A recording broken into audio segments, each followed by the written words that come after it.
our unique situation with this is we're just trying to throw the after party. Right, it's heavy all day for the activists. It's heavy all day for the attendees, for the developers. That's and why we have to drink. Let's so go, they want us to have a drink so you can take it all in. Is that what it is? Exactly. So we hosted a dinner, a donor dinner, and then we host the after parties every single night at the same bar, kind of central to where everybody is staying.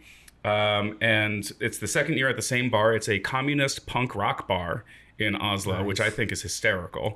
And we just ended up taking it over every single night. And it's cool, getting the activists out after what they've been through. A lot of them have been through really harrowing, and terrifying ordeals, and getting them out after they, revisit that experience to, sort of illuminate the situation going on in such and such country, and just having everybody sort of relax and unwind and get ready for the next day is a pretty special experience.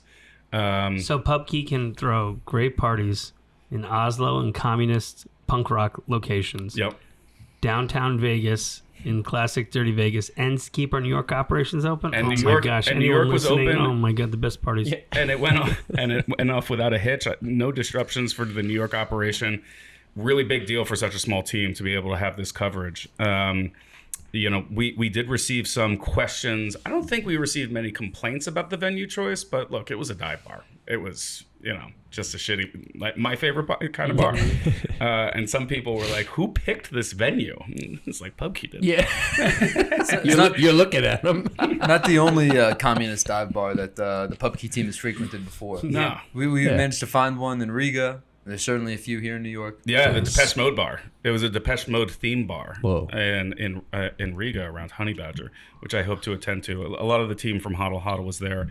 A lot of great Bitcoiners. And when you go to Europe, you get a segment that simply does not come to the US.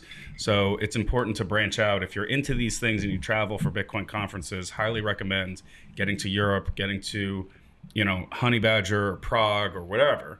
Or even the ones overseas that Bitcoin Magazine, BTC Inc. does, in Amsterdam, Abu Dhabi, and Hong Kong. Hong Kong this year? Yeah, Hong Kong as well. No Amsterdam. Yeah, no Amsterdam this year, just Hong Kong and Abu Dhabi. Yeah, but I want to give a shout out. One of my last year, I probably traveled more than any year of my life, which says a lot. I used to be in the music business and tour with bands, so last year I really, really spent a lot of time on the road.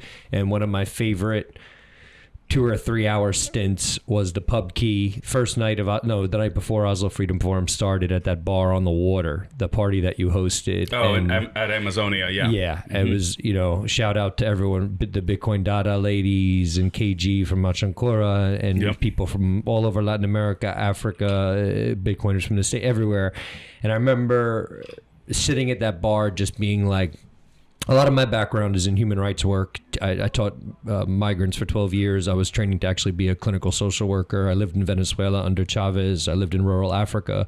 And to see these two worlds meet, a place like PubKey where I go to feel comfortable, hang out with my friends in New York, hosting this event with all my friends all over Africa and Latin America and everything, it was just like, this is my I've made it. And it was also sort of surreal because the sun never goes down. And I'm like, am I in an afterlife? Kind of felt like Lost or something. Like, is this it? Is this heaven? Like, have I made it here? So one of my favorite memories from last year. I thank you for that. That was a special night. And that was our first one really diving into the content. We were very overwhelmed last year. We were armed a little bit more this year, but we had, I would say, less manpower given the overlap with Oslo and everything else. But I'm excited to continue both of these. They're both very important looks. I agree with you, Mike. The Bitcoin conference is the Bitcoin conference. That is going to be sort of the annual checkup on the entire industry and the best way to see where the industry is actually moving that particular year.